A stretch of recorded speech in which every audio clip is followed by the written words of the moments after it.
copy វាទៅ1850 ok enter មកបានហើយអញ្ចឹងនៅតនេះហើយជាតើដល់យើងយក3ទឹកមក4ទឹកក៏បានដែរគេយក4ទឹកមក OIC មកបើខ្ញុំជុំទៅតនេះណា MA ចាក់ពណ៌ចូល WI enter P enter ប៉ុណ្ណឹងណាអូខេអញ្ចឹងឡើយនេះយើងបានប្រួយ overview មួយអូខេអញ្ចឹងកម្ពស់វាពីខ្សែនេះទៅគឺ1850អូខេ1850ហើយទំហំវាគឺ4ទឹកណាអូខេគឺវាវា4ទឹករីឯនៅខាងក្រោមនេះគឺ9ទឹកទៅខាងលើគឺ1600ណាអូខេអញ្ចឹងនៅជំហាននេះយើងមើលថាជំហាននេះយើងមានអត់យើងមើលដល់គ្នាទៅថាមានអត់មានពូជ overview ដូចគ្នាណាអញ្ចឹងពូជ overview នេះវានៅកម្ពស់យើងទៀតជាងអាមុនដោយសារអានេះវាត្រូវមានថាចតាអញ្ចឹងអាពូជ overview នេះនៅពេលដែលដាក់ចតាហើយបានយើងគូពូជ overview នឹងចេញអញ្ចឹងយើងទៅមើលជាន់ទី2ជាន់ទី2វាមានពូជធំអញ្ចឹងពូជធំហ្នឹងគឺយើងលេងមកផ្ទាំងធំតែម្ដងគឺយើងអាចលេងពីពេទ្យកន្លែងនេះលេងជាដើអញ្ចឹងលេងជាដើអូខេអញ្ចឹងយើងអាចលេងពីលើធ្នឹមឡើងទៅលើតែម្ដងណាអូខេអញ្ចឹងយើងអាចលេងពីលើធ្នឹមនេះឡើងរហូតទៅដល់ខាងលើនេះស្មើនឹងកម្ពស់ពូជនេះតើណាអូខេអញ្ចឹងឬក៏យើងចុះពីខាងក្រោមនេះ8ទឹកបានហើយអញ្ចឹងយើង copy នេះចុះមក copy នេះចុះពីលើនេះ8ទឹកមក AOIC ពីលើហ្នឹងរហូតដល់ខាងក្រោមនេះណា WI ចាក់ពណ៌ចូលមក WI enter P enter បានប៉ុណ្នេះហើយខាងក្រោមពូជ overview នេះគឺចាំគូចដើហើយបានយើងអាចដាក់បានអញ្ចឹងដើម្បីគូចដើបានយើងត្រូវការបញ្ចូលពីខាងលើមកដូចគ្នាអញ្ចឹងយើងមើលខាងលើនេះមួយជាន់ទី2មកវាយើងមានចដើពេញអញ្ចឹងយើងអាចបញ្ចូលចដើមកយើងវាយ XL enter V enter ចាក់បញ្ចូលគ្រប់កាមមកអូខេណាបន្តមកទៀតយើងកម្ពស់កាំហ្នឹងយើងនិយាយថ្ងៃមុនគឺយើងយក175អញ្ចឹងយើងវាយ XL enter A enter ចាប់ទៅលើថ្នេរប្លង់សេហ្នឹងហើយយើង copy វាឡើងទៅលើ175ហើយយើងអាច array បានដែរណាអញ្ចឹងយើងប្រើ array ហ្នឹងទៅលឿនជាងអញ្ចឹងយើង select object copy enter click object មួយ A enter ចំនួនយើងយក12 enter ហើយ100កម្រិត175 enter មកណាយើងបានបែបនេះ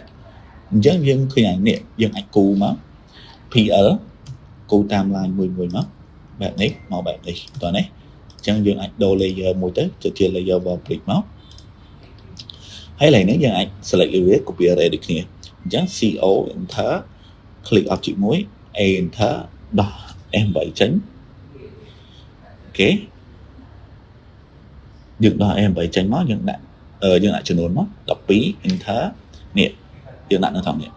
ណាអញ្ចឹងយើងដាក់កែងចុងក្រោយនេះវិញមកបានហើយគេបាច់ឃើញវាឡើងដល់លើទេណាអញ្ចឹងយើង XOX វាឡើងដល់លើមកបានជាងណាប៉ុណ្ណឹងអញ្ចឹងកន្លែងនេះយើងបានចំណាដែលយើងប្រយោរួចរាល់បន្តមកទៀតយើងអាចjoin វាចូលគ្នាទៅ J enter មកអូខេហើយយើង mirror វា MI ទៅនៅខាងលើមួយទៀតបែបនេះតោះណាអញ្ចឹងយើងឃើញថាចតាយើងឡើងដល់ខាងលើនេះអញ្ចឹងកន្លែងនេះគឺម្ដងនេះគឺយើងត្រូវអត់មានប្លង់សេទេម្ដងនេះណាអត់ត្រូវមានប្លង់សេទេប៉ុន្តែយើងត្រូវខាងក្រោមមកអញ្ចឹងយើងលុបបន្ទាត់ប្រយោជន៍នេះយើងចោលយើងវាយ XL enter click point នេះមួយនិងថងនេះមួយមកហើយយើង move វាចូលក្រោមឬក៏យើង offset វា select object O enter move វាចូលក្រោម100អូខេខាងនេះ XL enter ដូចគ្នា move offset វាចូលក្រោម100តទៅទៀត offset ចូលក្រោម200ណាអញ្ចឹងកន្លែងនេះឬក៏កន្លែងនេះយើង offset 100ក៏បានដែរអញ្ចឹងយើង move ឡើងទៅលើ100វិញមកអូខេអញ្ចឹងយើងវាយ PL enter កាលតាម set ហ្នឹងមក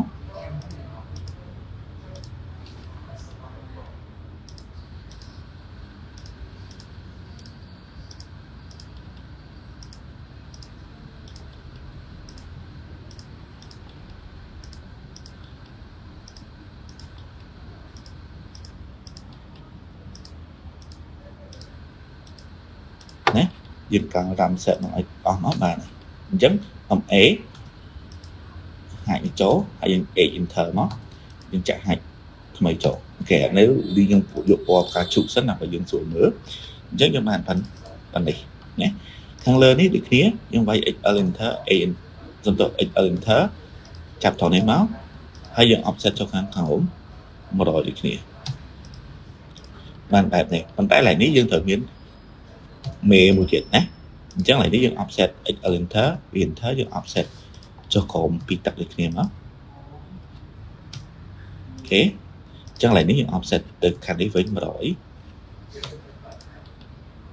bạn mà đổi hỏi những offset mong hành đấy rồi được kìa chứ những bạn xài plan xe dưới nơi thật đẹp plan nó dẫn tới trên gì chạy hủy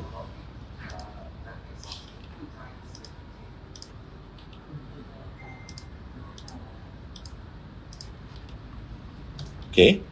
này nó dừng tiền từ lệ mà đổi được nó ok này đó chấm sạch plan xe dưới là lại nó dừng khi bị bao này á chứ như strike về ở bạc điểm á as enter strike về máu bàn phần này premium á ok ông ế hãy đi chỗ hay trả hai chỗ ok lại nếu dân cụ oi xì mó dân bọt về một chúng ông ế hai chỗ được nè ok chắc như chọn bò kháng khẩu ông chỗ đó này muối nâng là toàn muối nhé chắc như bán ở ngoài thì dân cụ nó cứ dân man chia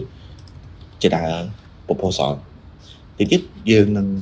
đi theo tại tôi nói chỉ đã nâng được nè nhé rất video này nếu mình được bằng thế hay không thể dừng ảnh thử là chụp nghịch nắng nhẹ để thử hỏi ảnh tìm tòa là mình bạn ok goodbye chủ nhau video gọi điện bye bye